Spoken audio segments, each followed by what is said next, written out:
My guest today is Dean Craven, and we had for me, an incredibly insightful conversation, because I really like to know why people do the things that they do in business, where people struggle in setting up businesses, whether that be working out who their customers are, talking to their customers, or financing their business.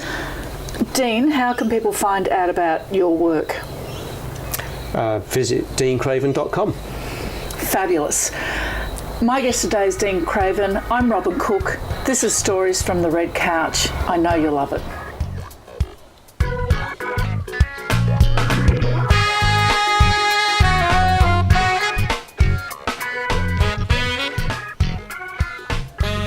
Yeah, well, I've been reading your LinkedIn profile, and what I really zoned in on an article that you wrote where you talked about the reasons why small businesses fail. Mm-hmm. And it's like a list of reasons. Yeah. And I've been a small business. Well, I am a small business, and I have been for a long time. And one of the things really resonated with me, and that was where you talked about a small business owner is happy to identify their customers and get their logo done, and stationery and all of those things, and hone in on their product. Yeah. But there's some reticence for them to physically, I guess it's a physical thing, physically go out on the street and introduce themselves to a potential customer. That's right. And talk to that customer. Yeah. Why do you think that is? I guess in everything that you said to begin with, there's a lot of creations, a lot of creativity that comes out. I'm going to create a brand, I'm going to create a logo, I've got this wonderful product idea, and it's all come from within. But that doesn't make it a business, that just makes it a wonderful idea. What makes it a business is if somebody wants to buy your wonderful idea and is willing to pay money for it. Mm. And so to cross the threshold away from the creativity piece to engaging with your potential customers that you think you've identified, and you may well have done, but quite often you can modify and evolve that understanding of who your customers are by talking to them and understanding what it is that they really want. They might like your wonderful product, but they might have seen something similar, or they might think, okay, that's wonderful, but am I going to pay that sort of money for it? If it did this, maybe I would. So it's a wonderful opportunity for small businesses to engage with their customers and get feedback, which is not judgmental so much as creative in its own right, to help evolve the business idea. But people, I think, are reticent to put themselves up for that criticism because they feel it's going to be judgmental. Yeah. Do you think it's almost like a sudden death kind of thing too? If someone says, oh no, I don't want that, you just go, oh, I can't possibly think of anything else, or...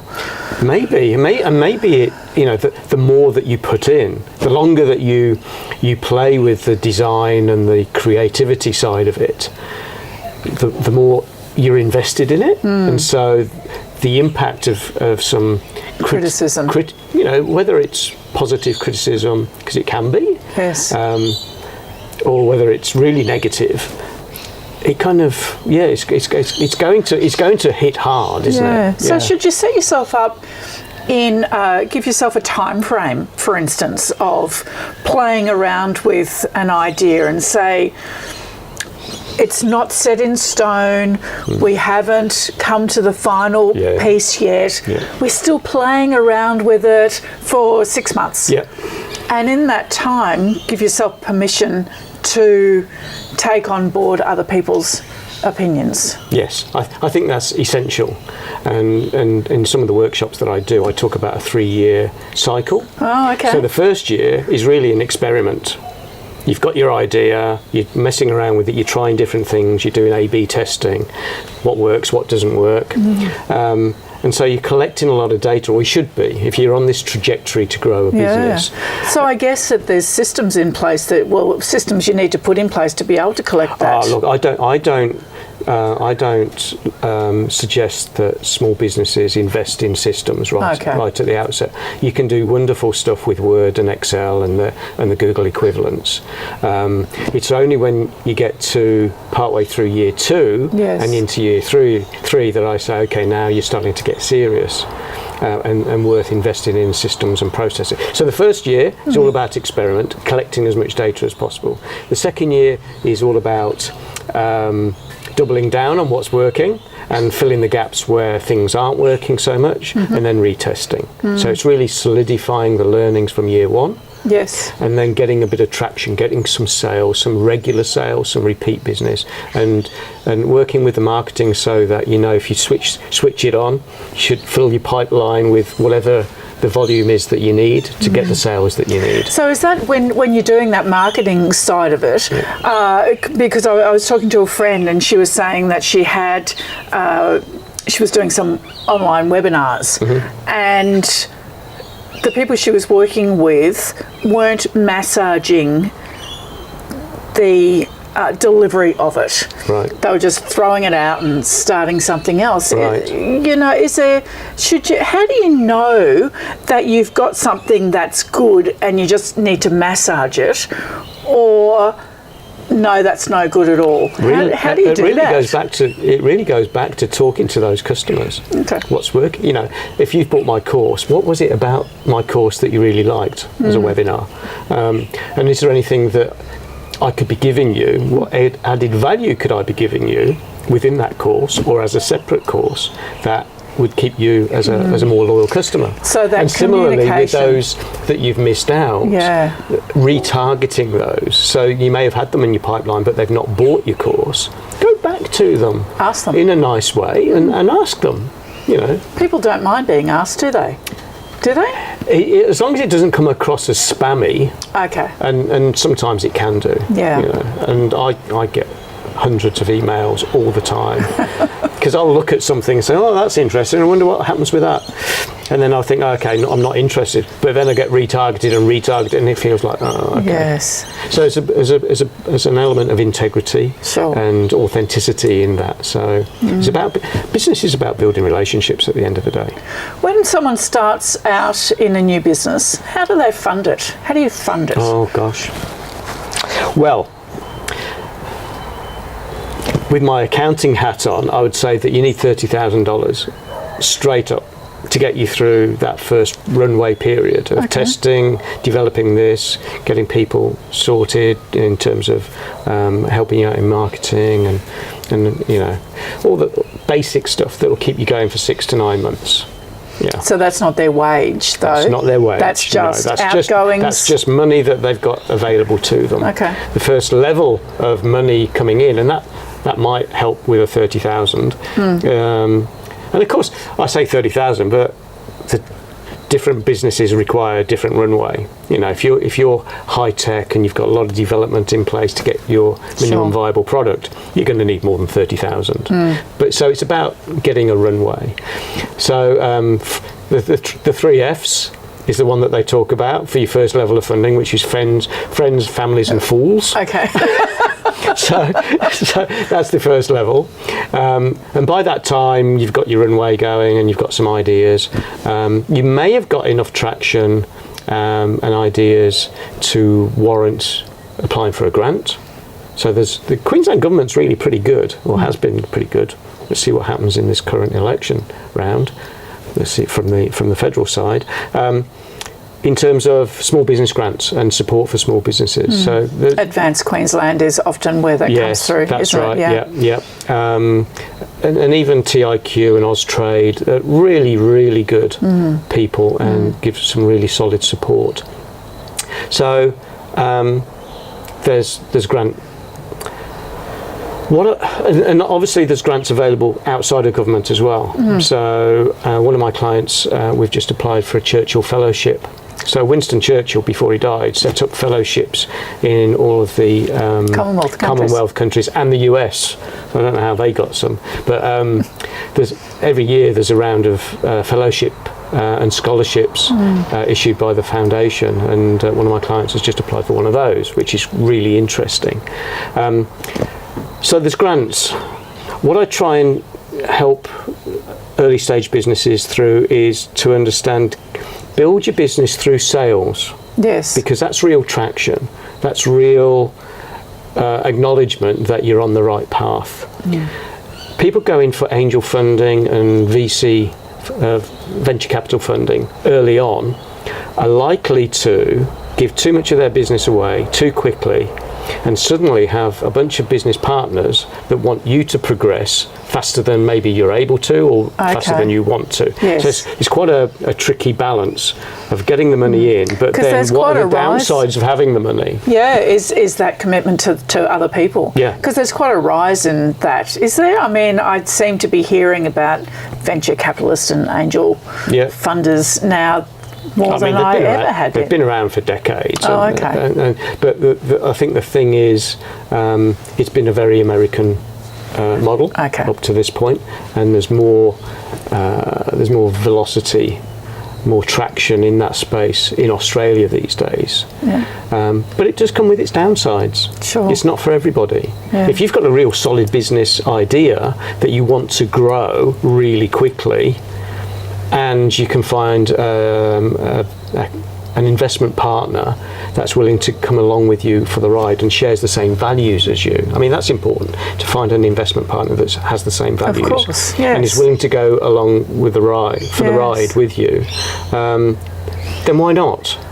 But you've got to be willing to dedicate your life to that business, to hitting those milestones of growth, so that investment partner can exit after 5 years with the money that he's expecting to, because it's an investment for them. Sure. They're looking for that return. Yeah, sure. Yeah. You do a bit of work in the fashion industry, don't you? A little bit. Yeah. Tell me about how people can, because you also are very interested in sustainability and you know, making sure that we have a planet that we're going to continue to live on. That's right. And there's so much involved in that. What sort of things can the fashion industry do? Huge amount. To be more sustainable? Huge amount. Tell me huge amount. Tell me just a couple. Fashion is the second most polluting industry globally. It's phenomenal, isn't it? It's a horrible industry if you look at it in those terms. And culturally, there's been this drive towards disposability. So you buy something cheap, you wear it for a couple of months, get bored of it, gets a bit tatty because it's not been made very well, and it goes in the bin, which ends up in landfill. Yeah. Horrible. Now, if you think that a cotton t-shirt, I can't quite remember what the exact details are, but something like 420 litres? No, I think it's more like 4,200 litres of water is used to create a cotton t-shirt. A substantial amount. Substantial amount. Yeah. And denim jeans are even worse. Yes. Okay. So cotton is really horrible. Hemp would be the better. Oh, hemp's really, but it's only got limited applications. Okay. And every material's got applications. And polyester, so gents wear polyester cotton shirts very often. Yes. The combination of cotton and polyester has been great. Yes. Gives longevity, gives wearability, etc. However, it's got polyester in, and if it ends up in the landfill, that's just no good. And we've wasted all the cotton that's been attached to it. So now there's industries coming out that will deconstruct cotton, or many garments of different types, to extract the cotton and the polyester into separate streams, so they can be regenerated into different applications. So the cotton material would be used in different applications. The polyester, which doesn't break down. We can't get rid of it. It's always so rather than use it in small lifetime applications like fashion, can be repurposed once it's been extracted again, repurposed to, I don't know, bowls, plant bowls. Or furniture or something. Or something that I'm interested in is going back into garments, but combined with wool into overcoats. Okay. And those sorts of long-lived garments that don't get trashed quite so often. I've got a 70-year-old wool overcoat at home. Yes. And I've got a DJ that's... You're probably very 50. much at the height of fashion then, aren't you? I like dress shopping in op shops, as you know. Yeah. 'Cause you get some real value stuff there. I know. And it was made so much better back in those days. So what can the fashion industry do? Firstly, there's a change of culture required by all consumers. Yes. Yes. Think about where that material's come from. Think about who's made it. Was it made in Bangladesh? You know, the danger of another factory collapsing around children and ladies. So those are the conditions that the United Nations, with their Sustainable Development Goals, are focusing on to encompass human rights, economic and planetary sustainability, 17 goals. And so the fashion industry's got a big part to play in that. The good news is that some of the big players in the fashion industry are coming to the table on that. That's fantastic. Nike have just issued a whole range of materials, not materials, fabrics, but collateral, if you like, on how the fashion business can be more sustainable and how it's going to go about its business more sustainably. Fantastic. And it's put them on the website and said it's there for everybody to use. So they've invested millions to get their house in order, Nike, and now they're saying those millions, that investment is there for everybody to use, which is great. And is great. And there's other big players in place as well.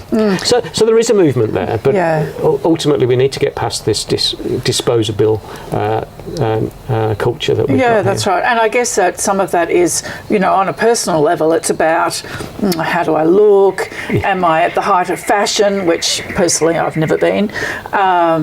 And it's how we see ourselves, isn't it? It is, yeah. Yeah. So we're very superficial as a species. Maybe not all parts of the species, but the Western, I think. Yeah. The Western people. I'd have to agree. Civilizations, as they call them. That's it. I think are quite superficial in that respect.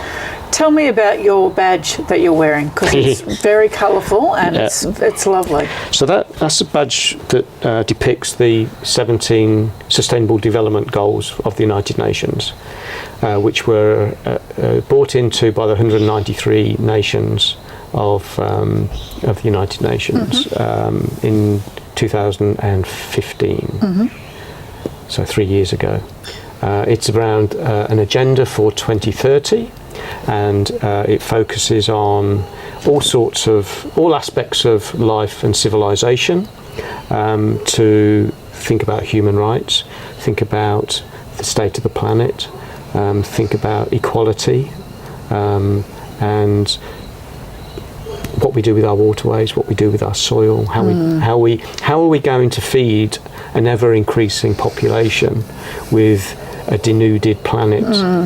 The equation doesn't balance. It doesn't. And so the United Nations, this latest round, the 17 SDGs, is on the back of the Millennium Goals, which was on the back of other work that have been, but this is more inclusive. It's about collaborating rather than point fixes. Yes. And so it's more all-encompassing. Yeah, that's fantastic. And so this pin was given to me by Patricia Garcia, Order of Australia, in Sydney about a month ago now, which I was very privileged. I felt very privileged that she'd done that, and so I'm going to be working with the director of Queensland's United Nation operation to bolster the message around the SDGs here on the Sunshine Coast and Queensland more generally. That's fantastic. In the coming weeks. How will people find out more about that? Okay, so I've got an initial workshop happening at Caloundra Chamber of Commerce on the 28th of June, but that's going to be the first of several. And the idea is that some general appreciation of what the SDGs are, how they affect us all. It's not just about big corporations, it's not just about governments. No, we all need to plug into this. It's about individuals acting and businesses acting. And my focus really is to activate the business part of the equation. Brilliant. Yes. So to work with businesses to say, okay, how can I make my business more sustainable and adopt more of the 17 goals. And so there's, a range of new business models that are emerging. You've heard of the circular economy, I know that. Yes. And your viewers will have done too. That's just one of the new business models, and there are others out there. And there's new clusters of activity that encompass a number of the different goals as a cluster of activity. So if you act in here, you act on there. So part of it is new technology, AI and blockchain and all those machine learning, all those new buzzwords in technology. They're to be deployed, but for the good of the planet and for the good of people. So we're looking very closely at that triple bottom line of people, planet, and then profit through all of this. Yeah, that's fantastic. And people will have heard of B Corps as well. Yes. So they've been in existence, 5-10 years now, and they're on the same path. There's new international standards around all this as well. So it depends on which path you want to take. If you're a highly regulated company, there are channels open for you to have a new international standard. And so businesses on the Sunshine Coast can come along to that workshop and then others to learn about it. And please do. Yes, and enact some of those. Yes. So the idea is the idea is to give a general appreciation first. Yes. And then to go into workshops to say, this is how businesses can get involved and adapt and understand that there's up to between $3 and $12 trillion worth of opportunity, it's been estimated by a number of different leading accountancy firms and the Gatton Institute and all these people. New opportunities. Opportunities of doing the right thing. Isn't that amazing? The example that I really love to trot out is that in India there's an area that just is swarmed by plastic waste. And you see pictures of kids and ladies and everybody just scrabbling around in the plastic waste, trying to figure out what's good, what's not, what should go in what pile and what shouldn't. In that same area, somebody and obviously that once it's sifted, it gets reprocessed and all good in that respect. In that same area, somebody's invested in a plant, a proper workshop with a conveyor belt and seats for the workers. The workers get paid proper wages, and the waste just goes in front of them and they sort it. So they're getting better quality outputs and more outputs. So their ROI is much greater by investing properly than somebody that's just looking for the cheapest common denominator of the hand sifted material that doesn't correlate with any human rights whatsoever. Yeah. So that's brilliant, isn't it? It's a good example, isn't it? That's a great example. It's a great example of how a business can look at its supply chain. Yes. Look at all the wrinkles and horrible parts of it and say, I can improve that, and it's going to improve my business at the same time. Yeah. And a great story to tell to the people who engage with their business. Absolutely, because there's going to be more and more. There is a growing awareness of sustainability through our communities, and people are going to start asking about the provenance. Absolutely, and so we should. Of products we should when be we buy asking them. That all the time. We should. Every single and if you've got a good story to tell that can be backed up by the evidence, blockchain, which is where that starts to come in, you can have a better story. Now, if you look at the geopolitical situation between the US and China at the moment, that's not going to go well for a while, right? China likes the quality of Australian products. It likes that made in Australia label on it. Yep. It pays kind of lip service to it, to a degree, but that's going to harden. China's stance in terms of what it takes and what it doesn't take, because it doesn't take our plastic to That's right. to process anymore, it's going to harden. So if you've got a fully transparent and proven supply chain that says, I was made in Australia, I am the top quality product that you can get, and I'm charging you the appropriate price because of that, they'll buy it. And that's a huge market. So it's about providing more value to the customer rather than lower cost. Yeah, that's fantastic.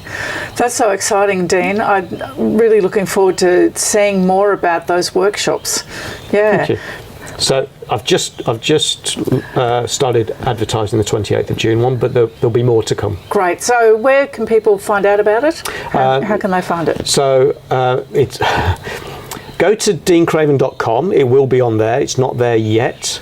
My LinkedIn page has got a little bit about it. My Facebook page, Dean Craven Services, has got some advertising on it, and a link to book your tickets. Fantastic. Thanks, Dean. So my guest today was Dean Craven. This is Stories from the Red Couch. Thank you for watching.